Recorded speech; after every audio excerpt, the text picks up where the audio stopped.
이 팬데믹 상황이 좀 자지러들 줄 알았더니 이게 걷잡을 수 힘들어가는 것 같아요. 어디서 뭐가 잘못됐는지 하여튼 그래요. 그러니까 또 움츠러들고 아무래도 그러겠죠. 하여튼 조심하세요. 주위에 코로나 걸려서 죽었던 사람이 하도 많아서 오늘도 만나니까 또 누가 어떻게 됐다 얘기가 많더라고. 따라합시다. 살자. 악착같이 살자. 따라한 사람들은 악착같이 살 거고 안 따라한 인간들은 내 책임을 안 지겠어요. 옆 사람 보고 인사합시다. 삽시다. 조심해서 잘 살아야지. 사랑. 제일 흔해 빠진 단어가 사랑 아니에요? 요즘 세상에 제일 흔해 빠진 단어가 사랑이에요. 교회에서도 우리 인사하는 첫 인사가 사랑합니다. 그 인사예요. 근데 진짜 사랑해서 사랑합니다. 인사하는 사람이 몇 명이나 될까? 오늘도 우리가 첫 인사가 서로 사랑합니다 했는데 진짜 사랑하는 마음을 갖고 옆 사람에게 사랑합니다. 이렇게 한 사람 손 들어보라 그러면 들긴 들 것 같아. 근데 진짜 그런 마음으로 그 고백을 한 사람이 몇 명이나 되겠어요? 그렇지 않아요? 흔해 빠지게 사랑. TV 틀면 연속극 틀어도 사랑 얘기고 노래 들어도 다 사랑 얘기고 또 나와서 대담하면서 누구한테 인터뷰하면서도 사랑합니다 그러고 이게 사랑한다는 게 아주 흔해 빠진 것 같아요.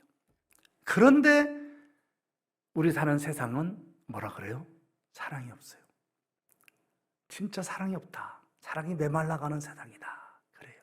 그래서 사랑은 이와 같다는 얘기를 쭉 우리가 보면서 정말 사랑의 말은 많은데 여기서 말하는 이런 사랑의 삶들은 우리의 삶 속에 찾아보기 힘들구나 이런 생각을 해요.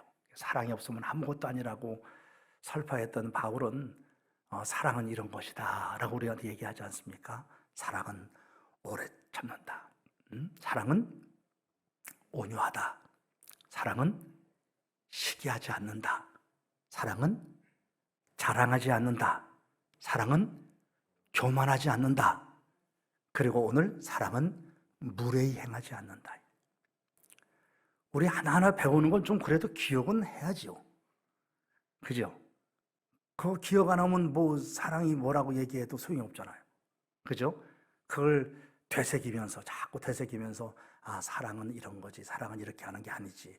이렇게 하면서 조금씩 우리가 훈련돼 가는 거 아니겠어요? 사랑은 뭐라 그랬죠? 오래 참아. 따라합시다. 나는 오래 참습니다. 좀 양심에 찔리면서 얘기를 해. 그게 아주 뻔뻔스럽게 따라하냐 그래. 따라하라 그런다. 그렇게 크게 사랑은 오래 참습니다. 그러고 얘기를 합니까? 내가 듣기도 부끄럽다. 좀 찔리는 마음으로 사랑은 오래 참습니다. 나는 오래 참습니다. 그러면 좀 찔리는 그런 기분이 조금은 느껴와야지. 나는 오래 참습니다. 기죽어 살 필요는 없어요. 나는 온유합니다. 나는 시기하지 않습니다. 나는 자랑하지 않습니다. 나는 교만하지 않습니다. 나는 무례히 행치 않습니다.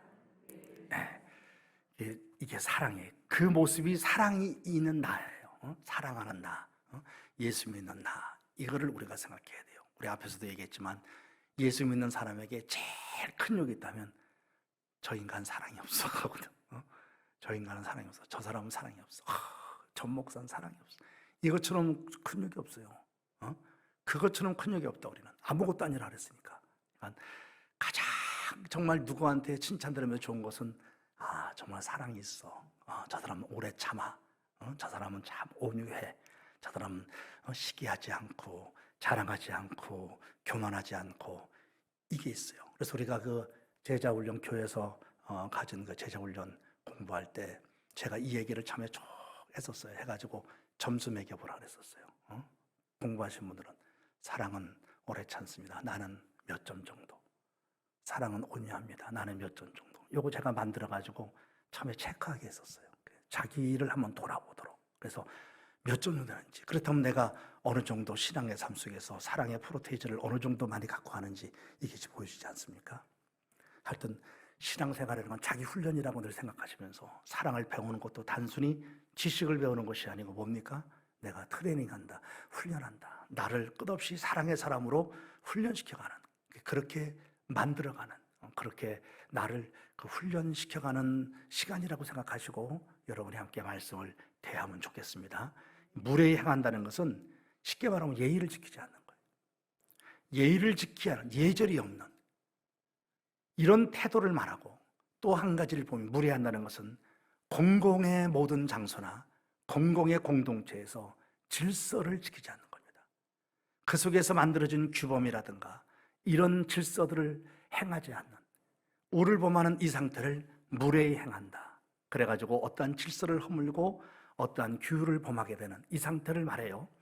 요즘 이 세상을 이렇게 보면 예의가 참 없다, 이런 생각들 많이 하잖아요. 이런 말 많이 듣잖아요. 그죠? 뭐 젊은 사람들 요즘은 예의 저래 없어. 근데 옛날에도 그런 건 똑같았어요. 사람이 살아가면서 좀 예의가 바르고 예절이 좀 있고 이런 부분들, 앞에서 우리가 본 것들은 이 친절하지 못한, 이 온유하지 못한 이런 부분들이 우리에게도 참 많이 있다는 거죠. 저희들 어렸을 때 제가 제일 곤욕스러웠던 것이 뭐냐면 저희 아버님과 함께 앉아서 밥을 먹는 거예요. 식사하는 거였어요. 여러분도 그랬죠, 옛날엔 다. 참 곤욕스러운 게 뭐냐면 아버지한테 날 밥상머리 예의 교육을 받는 거죠. 잔소리도 많이 듣고. 그래서 식사를 할 때도 아버님보다 내가 숟가락을 먼저 들면 혼났습니다. 여러분 다 그렇게 배웠죠, 옛날에. 어른보다 먼저 숟가락을 먼저 들거나 숟가락을 먼저 내려놓는 것을 굉장히 예의 없다고 얘기를 했어요. 밥 먹을 때 젓가락을 이렇게 그냥 밥알 고르듯이 먹어도 아주 혼났어요. 복이 나간다고. 근데 친구가 그렇게 먹어갖고 우리 아버지한테 미움을 받았던 애가 있어요. 우리 집에 와서 매일 밥 먹더랬는데 꼭 젓가락으로 이렇게 먹으니까 쟤는 밥알을 세서 먹는다고, 복을 못 받는다고. 우리 아버지 예언이 딱 맞았어요. 걔 가면 그러더니 지금 걔가 그러고 살아요. 그게 보면 참 그게 안타까워. 그리고 반찬을 먹을 때도 뒤적뒤적 김치 같은 거나 뭐 반찬 밑에 꺼내서 먹는다든가 골라 먹는다든가 이거 아주 혼났다. 그래서 저도 지금도 식사할 때 그게 배 있으니까 꼭 위에 것이 나쁜 게 있어도, 위에 것이 시래기가 있어도, 위에 것이 어쩌도 그거를 다른 거 건드리지 않고 그것만 싹 집어서 먹으려고 애를 많이 해서, 저 자신이 그걸 흔드는 걸 아주 싫어하기 때문에. 제가 아주 싫어하는 게 뭐냐면 비빔밥 먹을 때 막 숟가락 집에다 넣고 막 비벼갖고 퍼서 주는 사람 제일 싫어요. 된장찌개 나오면 쭉쭉 빨아서 흔들어갖고 그거 퍼서 쩍쩍 먹는 이런 사람 제일 싫어요. 그리고 뭐 콩자반이 이렇게 나올 때 자기 먹던 숟가락으로 그냥 막 떠서 먹는 사람 제일 싫어요, 저는요, 그런 게. 근데 그런 분들이 굉장히 많았거든요. 저희 아버님은 아주 그런 거에 대해서 철저했습니다. 저도 아주 그게 아주 싫어요. 그래서 반찬 위에서부터 꼭 꺼내서 먹죠. 위에 것이 아무리 나쁘더라도. 과일을 잘라놓을 때도 꼭 꼬투리 쪽은 안 좋잖아요. 근데 꼭 내가 먼저 먹게 될 때가 많잖아요. 딴 사람들은 가운데 거 막 줄라는데, 저는 여러분은 눈치채면 보면 알겠지만 제가 언제 가서도 과일을 보면 잘라놓은 맨 꼬투리 거 제가 먼저 먹습니다. 왜냐하면 내가 1등이니까. 나부터 먹기를 기다려야 하니까. 가운데부터 안 뽑아. 그거부터 딱 먼저요. 누가 주는 건 몰라도. 그게 어려서부터 배운 거예요. 젓가락 반찬 뒤지는 거 절대 못하겠어요. 위에서부터 먹어라. 그거 참 많아요. 밥 먹을 때 막 긁으면 소리 내는 거. 제가 지금도 먹고 싶은 것은 무슨 뜨거운 국을 먹거나 뜨거운 걸 마실 때 뻘컥 대화할 때 그렇게 잔소리 들었습니다. 근데도 그건 안 고쳐져요. 지금도 뭐 먹으면 후루룩 소리가 나요. 젓가락질 못해서 혼나고, 다리 뻗었다고 혼나고, 어른 앞에서 다리 뻗었다고. 그리고 우리 큰애 찬미 났을 때도 그 어른들 앞에서 애들 이뻐하면 안 된다 그래요. 그건 아주 안 된다 그랬다. 요즘 뭐 애 보면 어른 앞에서도 쭉쭉거리는데, 옛날에는 애들 이쁜 것도 못 하겠다. 이쁜 시중도 못 냈어, 어른들 앞에서. 그게 크게 이뻐도 못하는 거야. 애들을 이뻐도 못하고 말이죠. 그랬다고. 이거를 하도 어려서 듣고 밥솥머리 예의죠. 어려서부터 이걸 많이 배운 거예요.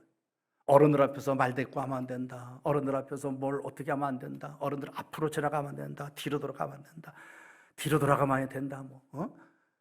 얼마나 그게 많았습니까? 같이 걸어갈 때도 꼭 어른보다 반발짝 한 발짝 뒤에 서서 따라가야 된다. 그런 얘기들 얼마나 많이 들었습니까? 그런 얘기들. 또 학교 다닐 때도 또 선생님들한테 어른들 학교 많이 했죠. 인사도 꼭 이렇게 인사해야 되고 어떻게 뭐 하고 그거 얼마나 배웠습니까? 이게 이제는 우리 지금 사회 속에서는 그게 뭐 옳다 그르다를 떠나서 하여튼 예의라는 거였는데 공공의 질서의 예의인데 요즘 그게 없죠. 그러니까 요즘 그 어린아이들, 그러니까 젊은 사람보다도 저는 아주 어린아이들, 주일학교 아이들이나 그 정도에 되는 어린아이들 속에서는 거의 무례함을 보죠. 요즘 무례함을 보죠. 그죠? 무례함을 봐요. 그러니까는 뭐라 그럴까? 예의라는 것을 거의 찾아볼 수 없죠. 그냥 우리가 예배 드릴 때도 어른들은 인상을 찌푸리는 거죠. 애들이 막 이리 뛰고 저리 뛰고 남에 대한 신경을 안 쓰고 이게 이제 옛날에는 아주 꽃났죠. 남에 대한 배려, 남에 대한 그 예절, 이런 거 철저히 지키게 하지 않았습니까? 근데 요즘은 그게 없단 말이지. 그냥 자기 마음대로 뛰고 다니고 떠들고 그래도 다 내버려 두는 거예요. 이거는 무례히 행하는 이 모습이 얼마나 많아요. 우리가 우스개로 그 얘기들 알잖아요. 아버지랑 그 아들이 목욕탕에 갔는데 아버지가 뜨거운 그 열탕에 들어가서 시원하다 하고 들어가니까는 아빠 진짜 시원해. 들어와 시원해. 그 이 아들이 딱 들어가니까 말이죠. 뜨거운 거라. 그 이 아들이 뭐라 그랬어요? 참 세상에 믿을 놈 하나도 없네. 아버지가 화가 난 거야. 야 이놈아, 믿을 놈이 하나도 없다니. 화가 났는데 그 욕탕에서 때릴 수도 없고 꼭 참은 거야. 내가 이놈을 잘못 키웠다고. 그 목욕을 다 끝내고 오는데 투덜투덜 오는데 목욕하고 나니까 배고픈 거야. 빵을 판다. 빵 3개를 사서 아들 하나 주고 말이지. 자기가 2개를 먹었어. 야 배부르냐? 그때 하는 얘기가 1개 먹은 놈이 배부르면 2개 먹은 놈은 배 터져 죽겠네. 그러더니 아들이 그러니 얼마나 화가 나요. 그 집에 와가지고 너 이리 와 하고서는 막 때리려고 막 그러니까 엄마가 뛰어와서 무슨 일이냐고 말이야. 애한테 왜 그러냐. 그 아들 녀석이 그러더라는 거야. 냅둬요. 지 새끼 죽지 뭐 딴 새끼 죽어요. 그러더라는 거야. 참 기가 막히죠. 그러니까 옆방에 있는 할머니가 뛰어나가지고 아니 왜 이렇게 시끄러워 갑자기 막 그러니까는 아들 새끼가 그러더래. 할머니 아들 교육 좀 제대로 시키세요. 그러더래. 이게 우리들한테 잘 회자하던 코미디 같은 얘기 아니었습니까? 유명한 어떤 그 국어학자의 책에도 써 있고 이게 현대의 모습을 보이는 건 무례한 현대인들의 그 어린 아이들의 그 삶의 모습을 그대로 보여주는 걸 우리들한테 그 한 시대의 무례함 이걸 보여주는 모습이 바로 이런 모습이라는 거죠. 세대를 풍자한 얘기지만 정말 이런 것들이 참 가슴 아프죠. 그래서 사랑은 무례히 행하지 않는데요.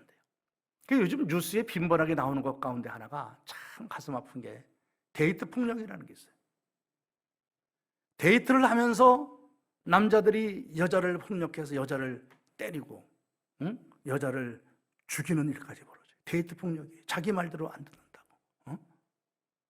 경제도 지금 데이트하고 있잖아. 그놈은 괜찮냐? 무슨 일 있으면 꼭 전화를 해라. 목사님 전화번호 알지? 데이트 폭력이라는 게 심각하다는 게 요즘 심각해. 자기 안 만나준다고 집에까지 찾아가서. 오늘도 그 뉴스가 나오더라고. 집에 찾아갔는데 여자는 없었어. 엄마하고 남동생이 있었는데 엄마는 죽고 아버지도 안 계셨어요. 엄마는 죽고 남동생은 중상을 입었어요. 집에 들어가서 자기 안 만나준다고 스토킹하면서. 사랑이라는 이름이 어떻게 그렇게 됐냐는 거지. 사랑은 무례히 행하는 게 아닙니다. 사랑은 지켜야 될 선이 있는 겁니다. 예절이 있는 거예요. 예의가 있는 겁니다. 근데 우리들의 큰 잘못들이 뭐냐면 사랑은 무례히 행하지 않는다는데 저도 이 사랑에 대한 얘기를 하면서도 이런 부분을 많이 생각해요. 가까워지면 우리가 아주 친해지면 예의가 사라져요. 그래서 할아버지가 손주를 이뻐하면 머리 꼭대기 올라간다고, 할아버지 수염 잡고 늘어진다고 그 얘기 하잖아요. 가까워지고 이뻐하니까 손주가 예의가 없어지는 거예요. 할아버지 머리카락 붙잡고 상투 붙잡고 한다는 게 바로 그거거든. 애들 예의를 다 없이 만든다는 얘기거든. 어떤 이 질서나 이게 사라져버리는 거죠. 교회 안에서도 마찬가지예요. 우리가 교회 안에서 서로 사랑한다 하면서도 서로 친밀해지죠. 친밀해지면 상대방한테 무례히 행하는 게 있어요. 말을 막 하게 되고 행동을 막 하게 된다. 어느 선이 넘어가면서 질서가 깨지는 거예요. 마구잡이로 행동을 해버리는 거예요.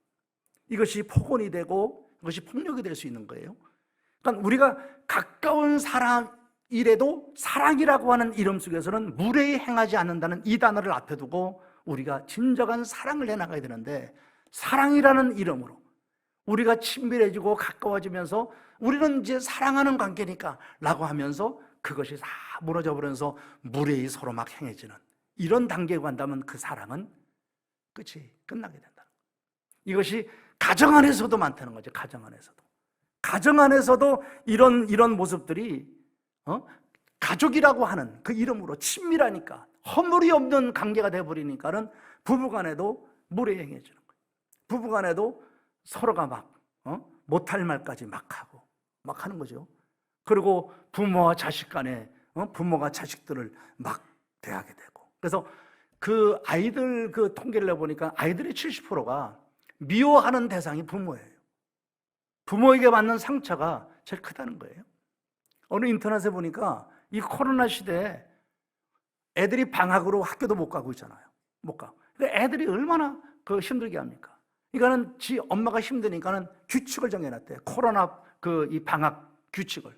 그 규칙을 보니까 코로나 방학생활 규칙 해가지고 1. 주는 대로 먹는다. 2. TV 끄라고 하면 당장 끈다. 3. 사용한 물건 즉시 제자리에 놓는다. 4. 한 번 말하면 바로 움직인다. 5. 엄마에게 쓸데없이 말 걸지 않는다. 위의 사항을 어기면 피가 코로나 온다. 코로나라 코로나 온대. 피가 코로나 온다. 그러고 왔더라고. 이 5가지 수칙이 코로나 방학 수칙이래요. 이게 엄마라는 어떤 그 권력으로 폭력 행하는 거죠. 코로나 시대에 피가 코로나 오게 하면 안 되죠. 가족이라는 이름으로 가족 안에서 마구잡이로 행할 수 있는 일들이 비일비재하게 많이 나타나죠. 이런 것들을 우리가 상당히 조심해야 된다. 그래서 교회에서나 가정에서나 우리가 서로 사회 나가서 친구 관계라든가 이런 관계 속에서도 가까워져 없는. 그래서 한국 사람들은 너무 친해지면 문제가 된다. 그래서 우리 목회자들도 교인들을 대할 때 바로 그런 무례함이 나올까봐 항상 거리를 둬야 된다는 교육을 그렇게 많이 받았단 말이에요. 학교 다닐 때 옛날에는 그런 교육을 많이 받았다고. 하여튼 목사가 되면 반드시 교인들 앞에서 넥타이 매라. 제가 그 얘기 많이 했죠. 넥타이 꼭 매고 잘 때도 넥타이 매고 자라 그랬어요. 그러니까 목사의 권위가 어디에 있어요? 딴 데 있는 게 아닙니다. 여기 있어요. 목사의 권위는 여기서 넥타이가 없어지는 순간 권위는 사라진다고 보는 거야. 응? 그 넥타이를 항상 매라나 새벽이나 밤이나 낮이나 잘 때까지 이걸 매고 자라. 그러니 목사 생활이 얼마나 힘들겠습니까? 교인들이 이걸 매야만 권위로. 제가 얘기했죠.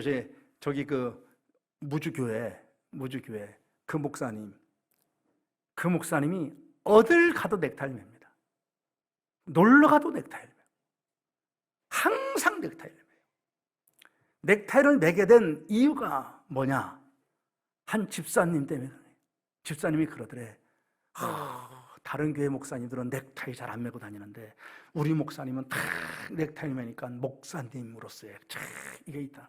그랬대. 그 한마디 듣는 순간부터 그분은 늘 넥타이 매는 거예요. 나는 넥타이를 풀면 안 되는 목사로 돼버린 거예요. 얼마나 불행한 거예요. 권위가 여기서 옵니까? 그 넥타이를 요즘 푸는 목사님도 주일 낮 예배까지 넥타이 안 매는 분들 많아요. 금요일도 안 매는 사람들은 참 많고.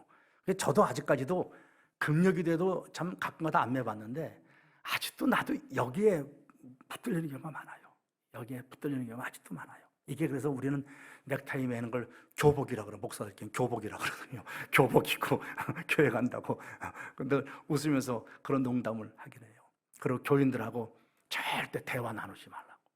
교인들 앞에서는 말하지 말래. 어느 교회 다니던 집사님이 저에게 와서 날 보고 하는 얘기예요. 전에 다니던 교회 목사님은 자기들하고 절대 얘기 안 했다는 거예요. 근데 목사님은 너무 수다를 떤다는 거죠. 그게 너무 다르다는 거예요. 그게 나는 내가 답답하니까 말하는 거라 그랬죠. 말하지 마라. 그러고 배웠다고요.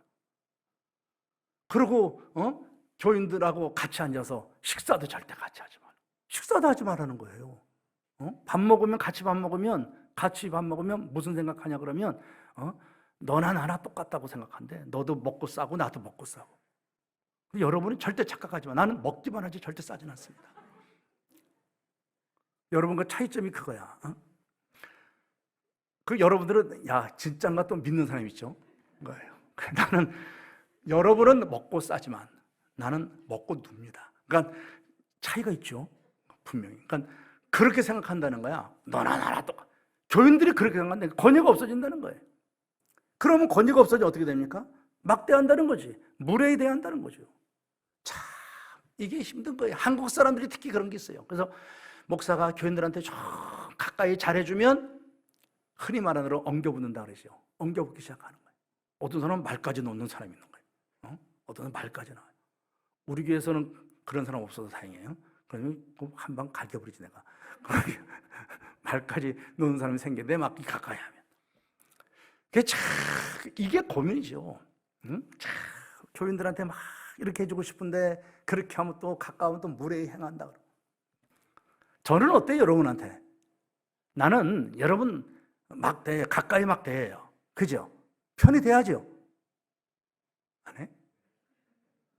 그런데 진짜가 뭐냐면 여러분들은 그럼에도 불구하고 저와의 관계를 다 지켜서 저를 지켜주고 저에게 예의를 지켜주고 저에게 그런 걸 갖고 있다는 것이요. 그러니까 내가 훌륭한 겁니까? 여러분이 훌륭한 겁니까? 네가 훌륭한 거 맞죠? 내가 훌륭한 게 아니고 네가 훌륭한 거예요? 여러분이 훌륭한 거예요? 맞죠? 에? 아니 그건 편하게 대하죠. 편하게 대하죠. 근데 여러분들이 저에게 최선을 다한 예의를 갖춰줘요. 목사로서의 대우를 갖춰주는 거죠. 그게 여러분이 대단히 훌륭한 거예요. 고린도 교회가 참 문제가 많았어요. 그래서 바울은 사랑 안에 무례이라는 이 말을 꼭 쓰고 들어가는 거예요. 보세요, 고린도 교회 애찬식 할 때요, 사랑의 교제예요. 같이 모여서 식사를 하고 막 이러는데 가난한 사람들을 무시해버려요. 돈 있는 사람끼리만 앉아갖고 먼저 와가지고 있죠. 먼저 음식을 다 먹는 거예요. 그럼 나머지 찌꺼기 갖고 가난한 사람들, 없는 사람들 먹든지 말든지 하게 한 거예요. 그러니 교회라고 하는 공동체, 사랑의 공동체 안에 이런 무례함이 어디 있습니까? 돈 있고 없는 사람에 대한 차별을 두는 거예요. 배우고 못 배운 사람의 차별을 두는 거예요. 안 되죠. 절대로 있을 수가 없죠. 만약에 저희 교회에 지금 식사를 못해서 아쉽지만 식사를 할 때 재산이 어느 정도 있는 사람, 헌금을 어느 정도 내는 사람들은 이 테이블에만 좀 앉아서 식사를 하시고, 헌금도 제대로 안 하고 돈도 없는 사람들은 저쪽 테이블에 앉아 사람들끼리 자기들끼리 그런 사람까지 있었어요. 그러니 교회라고 하는 공동체 안에 사랑의 공동체인 고린도 교회가 심각한 그런 문제를 가졌죠. 여자들의 문제도 심각했어요. 그래서 이 고린도 교회 문제들이 있죠. 여자들이 지금이야 뭐 여자들이 해방됐지만 옛날에 여자들한 그 문제가 억압되지 않았습니까? 여자들이 뭐 수혜도 안 들어갔고 그 정도 아니었습니까? 그런데 여자들이 교회라고 하는 안에 들어와서 해방이 됐단 말이에요. 그 여자들이 지금 이 옛날에도 우리나라에도 이 교회를 다니는 여자들한테 최고의 특권이 뭔지 압니까? 이름을 불러주는 거예요. 이름을. 여러분 여자들은 이름이 없잖아요. 있었어요? 이름이 없어요. 없고 누구 댁, 누구 댁, 누구 엄마 이거로 끝나는 거예요. 맞아요? 틀려요? 그러고 살지요. 여자가 평생을 그러고 사는 겁니다. 어느 집 며느리, 어느 집 댁, 어느 집 엄마, 누구 엄마 이걸로만 통하지 여자의 이름은 사라지는 거야. 근데 교회에 오면 이름을 불러주는 거야. 아무개 성도님, 아무개 집사님. 여자의 권익이 확 올라갑니다. 이 교회라는 것이 기독교라는 거죠. 고린도 교회는 교회라고 들어오면서부터 여성의 어떤 해방까지는 아니더라도 그렇게 자유가 생겼어요. 그러니까 여자들이 그 억압됐다가 풀어나니까 말을 얼마나 많이 하는지. 그리고 질서를 깨뜨리고 말이죠. 서로 누가 높냐나냐 다투고 싸우는 문제. 그리고 여자들의 어떤 차별이 있다 해서 당시 캐톨릭처럼 머리에 뭐 쓰고 있었다고. 이거 다 벗어던져. 그래갖고 바울이 그 얘기를 하는 거예요. 머리에 쓸 거 있으면 쓰고, 수건 쓰는 문제, 남편에게 복종하고, 여자는 교회에서 말하지 말고, 그 얘기하죠 바울이. 예? 여자들은 입 다물어라 교회에서. 입 다물어라. 남편들에게 복종해라. 지금 이 고린도 교회 갖고 우리 교회 들어와서 이런 얘기를 하면 아마 여자들 다 싫어할 거예요. 그래서 내가 이런 설교 한 번도 안 했어요. 내가요. 여자들은 더 얘기하세요. 여자들은 수건 안 쓰셔도 괜찮고요. 남편한테요 지랄하시려면 하세요. 상관없어요. 제가요 그렇게 편하게 했죠. 고린도 교회 이런 문제예요. 이게 다 무슨 문제입니까? 무질서예요. 이게 무례 행하는 거예요. 방언한답시고 은사 받았다고 떠들어대고 막. 그 방언 문제 다루는 거예요. 고린도 교회. 방언 문제. 사랑이라고 하는 이름으로 모였던 고린도 교회 안에 서로 무례히 행하는, 서로가 친밀해지고 가까워지니까 서로가 마구잡이로 대해가는 이런 모습들이 막 나오는 거예요. 이건 사랑이 아니야. 이건 사랑의 공동체가 아니야. 우리가 사랑한다면서 이제 사랑하니까 우리는 흠이 없으니까, 우리는 허물이 없으니까, 우리는 가까우니까 우리는 서로 막대해도 돼. 이거 아니라는 거예요. 사랑할수록 진정한 사랑은 어디서부터 오냐? 상대방에 대한 배려. 시기하지 않습니다. 자랑하지 않습니다. 교만하지 않습니다. 이런 얘기가 계속 앞서 나왔잖아요. 그러면서 무례히 행하는 게 아니야. 예의를 갖추고 예절을 지켜야 돼. 이 부분을 강조하는 거예요. 빌립보서 1장 27절에 보니까 바울이 이런 얘기를 해요. 오직 너희는 그리스도의 복음에 합당하게 행하라. 이게 무슨 말이에요? 예수 믿는 사람으로서 그리스도의 사랑을 가지고 행하라는 거예요. 교회 안에서도 덕을 세우도록 하고 나가서도 공중적 덕을 세우도록 하라는 거예요. 우리가 예절이라고 하는 이 단어를 코티어스라는 단어를 쓰죠. 코티어스 그러면 흔히 이게 영국 발음이더라고. 미국 발음으로 보면 코리어스 그러다. 코리어스 그죠? 예절 코리어스 그러는데 이게 어디 예절을 말하는? 왕자들 교육시키죠. 우리나라도 왕이 있으면 왕자들 교육시켰죠. 그 왕자들을 교육시키는 바로 그 단어가 이 코리어스라는 단어예요. 이 단어, 예절이라는 단어가 왕이 사는 왕궁에서 지켜야 될 예의 범절, 이거를 말하는 거예요. 그러니까 하나님의 사람, 하나님의 공주 아닙니까? 다 우리들이 왕자 공주, 이 하나님의 나라의 자녀로서 지켜야 될 그런 게 있다. 그러니까 기독교인으로서 매력이 있는 거고 그게 있는 거 아닙니까? 그래서 나는 이런 예절을 우리 기독교인들이 제일 많이 가져야 될 예 중에 하나가 인사. 정말 그리스도는 인사 잘해요. 다른 것 중에 하나입니다. 인사를 잘한다는 건 일단 겸허함, 겸손을 보여주는 거예요. 인사 잘하셔야 합니다. 두 번째, 인사를 잘할 뿐 아니라 감사를 잘하셔야 합니다. 감사하다는 표현을 최대한 자주 하셔야 돼요. 최대한 많이 하셔야 합니다. 감사하다는 표현을. 그리고 어디 가서도 늘 다정다감하게, 그저 다정하게 대화를 나누고 얘기하는, 혼자 꼬다는 그 보리자루처럼 그냥 구석에 가서 혼자 쪼쪼 있고 이런 게 아니고 어떠니 같이 서로 낮아진 모습으로 어울릴 줄 아는 이런 모습들을 그리스도인들이 잘 가지고 가야 돼요.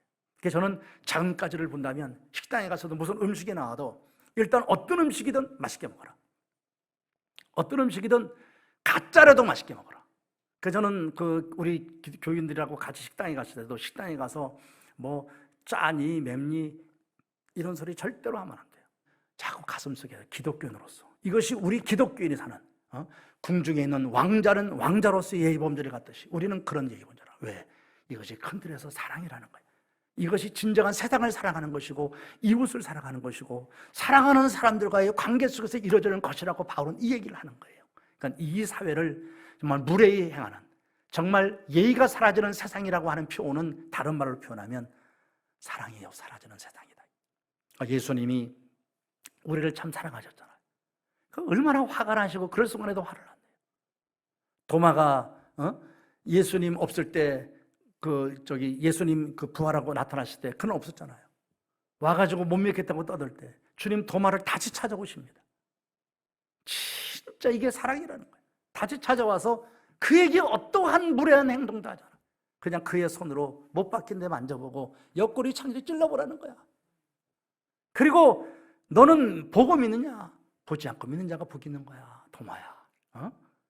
너는 믿음이 없는 자가 되지 말고 믿는 자가 되면 좋겠어. 그러고 얘기를 하잖아요. 거기서 도마자가 꼬꾸라지지 않습니까? 그리고 순교자가 되지 않습니까? 사랑은 무례히 행하는 게 아니더라고요. 베드로가 예수를 3번이나 부인하고 부활한 예수를 만난 뒤에 또 갈릴리 호수로 고기 잡으러 갔단 말이에요. 근데 주님이요, 그 베드로, 그 제자들 찾아 나서잖아요. 밤새도록 그 제자들 고기 잡는 모습을 강가에서 바라보고 계시잖아요. 그리고 새벽녘에 고기 좀 있냐 물어보잖아요. 모든 대부분의 학자들이 그렇게 봐요. 예수가 밤새도록 그 자리에 서 있었던 것으로 보고 있습니다. 서 있었던 것으로 보고 있어요. 밤새도록 서서 그 제자들이 그 빈 그물질하는 것을 보신 거예요. 그리고 새벽녘에 가셔서 고기가 있냐. 근데 이런 그 주님 앞에서 베드로의 모습이 정말 재밌지 않습니까? 주님이시다. 이 얘기를 듣는 순간, 얘들아 고기가 있냐? 없습니다. 오른쪽에 그물을 던져라. 고기가 잡혔어요. 이때 주님이시다는 것을 깨달았을 때 베드로가 주님께로 달려갑니다. 옛날 무리를 걸었던 것처럼 주님께로 달려가는데 어떻게 달려갑니까? 그물을 버린 게 아니고 겉옷을 입고, 요한복음 21장에 겉옷을 입고 물속으로 뛰어들어가요. 여러분 이거 이상하지 않아요? 물속에 들어가려면 어떻게 돼요? 겉옷을 벗고 물속에 뛰어들어가. 이게 맞는 거잖아요. 근데 벗고 있던 겉옷을 들쳐 입고 주님께로 뛰어갑니다. 무슨 얘기를 하는 거예요? 주님 앞에 예의를 갖추는 거예요. 주님 앞에 예의를 갖추는 거예요. 자기의 초라하고 천한 모습을 안 보여주려고 주님 앞에 예의를 갖추고 싶은 그 모습으로 겉옷을 들쳐 입고 뛰어가는 베드로의 모습을 보면서 주님이 베드로나 제자들에게 얼만큼 사랑의 모습, 무례히 행하지 않았던 것들을 보여줬는가. 그러니까 어부 출신이지만 철한 출신이었죠. 베드로가 예의 없었던 사람 아닙니까? 그러나 오랫동안 3년 동안 주님을 따라다니면서 베드로가 뭘 배웠는가를 마지막 장면에서 우리가 보게 되는 거예요. 나나 여러분이나 하나님의 자녀로서 사랑은 무례히 행하지 않는다. 나도 이 사랑 얘기를 하면서 저를 본다 그랬죠. 저를 참 그동안 목회하면서 이런 얘기 저런 얘기 많이 해봤지만 이 사랑이 없으면 이란 말 앞에 참 한없이 초라해졌고, 사랑 얘기를 하나하나 하면서 오늘도 이 무례히 행하지 않는다는 얘기를 들으면서 저를 다시 한번 이렇게 돌아봐요. 저도 좀 편하게 대한다는 이유 때문에 때로는 상대방에게 불편하게 하고 무례히 행하는 적이 상당히 많습니다. 성격상 그런 게 있어요. 그러니까 나는 그렇지 않다고 생각하지만 상대방은 좀 무례하다 이런 느낌을 가질 수도 있을 수 있다는 생각을 언뜻 해봐요. 그러면서 조심해야 되겠다는 생각도 스스로 해보고요. 그래서 사랑은 무례히 행하는 것이 아니랍니다. 우리가 사랑할수록, 우리가 더 친밀할수록, 우리가 교회 안에서 더 가까운 모습을 가지고 살아갈수록 더 무례히 행하지 않는, 서로의 예의를 갖춰주고 존중해주고 서로를 존경해주고 높여주는 모습으로, 서로를 배려해주는 모습으로 사랑할 때 진정한 사랑으로서의 하나님의 나라의 공동체, 그리고 우리 아름다운 가정, 우리의 세상의 만남들을 만들어내면서 기독교인으로서의 아름다운 사랑의 위상의 모습을 드러낼 수 있으라 생각을 합니다. 따라합시다. 사랑은 오래 참습니다. 사랑은 온유합니다. 사랑은 시기하지 않습니다. 사랑은 자랑하지 않습니다. 사랑은 교만하지 않습니다. 사랑은 무례히 행하지 않습니다. 한 번 더 합시다. 나는 오래 참습니다. 나는 온유합니다. 나는 시기하지 않을 겁니다. 나는 자랑하지 않겠습니다. 나는 교만하지 않겠습니다. 나는 더 무례히 행하지 않도록 노력하겠습니다. 사랑을 배워가는 자기에 대한 하나의 다짐들이 되어서 나나 여러분이나 더 아름다운 주의 사랑을 가지고 서로 사랑하며 살 수 있는 공동체와 만남을 만들어 가기를 사랑의 뿌리신 예수님의 이름으로 축복을 드립니다.